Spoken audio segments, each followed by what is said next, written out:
dengan saya Azmi Lilana Naila dan teman-teman ceria pada sore hari ini.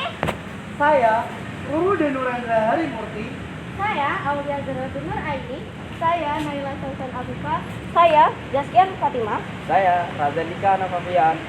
Jadi, kami adalah kelompok 8 dari tugas ekonomi yang akan menjelaskan tentang upah, ketenagakerjaan, dan pengangguran di masa remaja ini. Kira-kira ada yang tahu nggak sih bakal seperti apa penjelasannya pada sore hari ini? Jadi, teman-teman semuanya, simak video yang satu ini ya. Kalian pernah mikir gak sih, kenapa di Indonesia itu ada orang yang mendapatkan gaji yang tinggi, gaji yang rendah, dan bahkan sampai detik ini pun masih banyak sekali orang yang belum mendapatkan pekerjaan atau pengangguran. Nah, di video kita ini kita akan membahas 3 hal penting. Yang pertama ada ketenagakerjaan, yang kedua ada pengangguran, dan yang ketiga ada upah.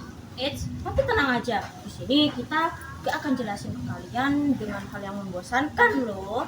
Di sini kita akan bawa kalian ke dalam proses masuknya di dunia pekerjaan. Bagaimana cara menentukan upah? Dan ada pun orang yang sudah siap bekerja tapi belum punya kesempatan. And yuk kita simak materi ini dengan seru, menyenangkan, have fun, dan tentunya sangat inovatif gak sih? Jadi tanpa berlama-lama kita pelajari materi kelompok ini dengan seksama ya. Halo semuanya, saya di sini akan menjelaskan tentang ketenagakerjaan. Ketenagakerjaan adalah segala sesuatu yang berhubungan tentang tenaga kerja, yaitu orang yang bekerja, orang yang mencari kerja, dan mengenai kebijakan yang mengatur suatu pekerjaan. Teori ketenagakerjaan memiliki beberapa teori penting. Yang pertama, ada teori klasik. Teori klasik menjelaskan bahwa pasar tenaga kerja akan selalu mencapai keseimbangannya secara alami. Yang kedua, ada teori Keynes. Teori Keynes menjelaskan bahwa pengangguran akan terus terjadi meskipun upah telah menurun. Yang ketiga, ada teori neoklasik, yaitu teori yang menggabungkan antara teori klasik dan teori yang modern. Halo semuanya, dengan saya yang ingin menjelaskan tentang teori pengangguran.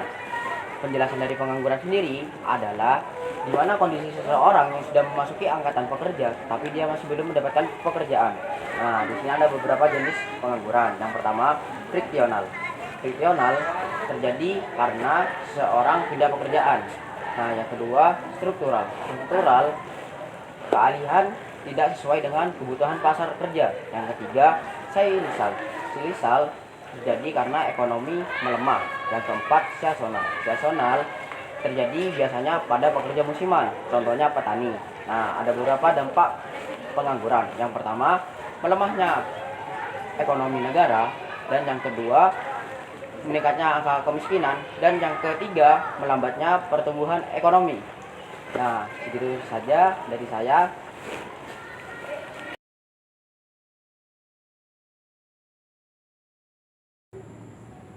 Nah, tadi sudah dijelaskan tentang ketenagakerjaan dan pengangguran.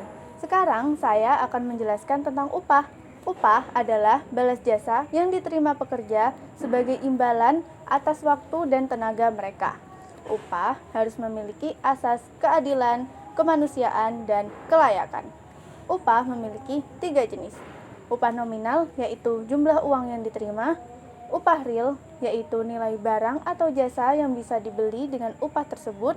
Dan upah minimum, yaitu upah terendah yang ditetapkan pemerintah. Upah juga memiliki beberapa faktor, yaitu pendidikan, pengalaman, produktivitas, dan kondisi perusahaan.